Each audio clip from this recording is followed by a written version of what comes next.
আসসালামু আলাইকুম। আমি শরীফা সুলতানা। আজ আমি আপনাদের সামনে নবী সাহেবের একটি ছোট্ট ঘটনা বলবো মৃত্যুর সময়ে। তো ভালো লাগলে অবশ্যই লাইক কমেন্ট শেয়ার করবেন বা আমার পাশে থাকবেন।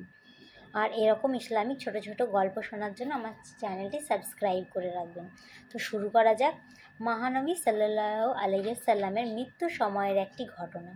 নবীজির মৃত্যুর সময় জিবরাইল আলাইহিস সালাম আসলেন, এসে নবীজিকে সালাম দিলেন আর বললেন, হে আল্লাহ রাসূল, আল্লাহ আপনাকে সালাম দিয়েছে আর জানতে চেয়েছে আপনি কেমন আছেন। আল্লাহ সব জানেন, তারপরও আপনি কেমন আছেন সেটা আপনার মুখ থেকে জানতে চেয়েছেন। নবীজি সাল্লাল্লাহু আলাইহি সাল্লাম বললেন, আমি বড়ই কষ্টের ভিতর আছি, অসুস্থ অবস্থায় আছি। তখন জিবরাইল আলাইহিস সালাম বললেন, ইয়া রাসূলুল্লাহ, আমার সাথে আজ একজন নতুন ফেরেশতা এসেছে, যে ফেরেশতা কোনো মানুষের কাছে আসার জন্য কোনো দিন অনুমতি চায় নাই আর কোনো দিন অনুমতি চাইবেও না। শুধু আপনার অনুমতি চায় আপনার কাছে আসার জন্য। আর সে ফেরেশতার নাম মালাকুল মাউত।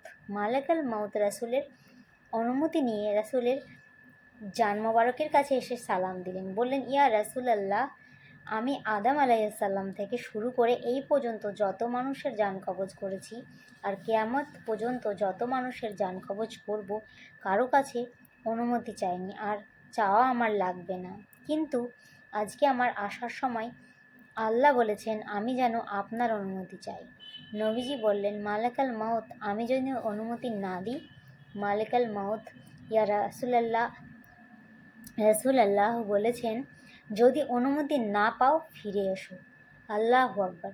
গল্পটি শুনে বুঝতেই পারছেন কেমন লাগলো, অবশ্যই জানাবেন লাইক কমেন্ট করে।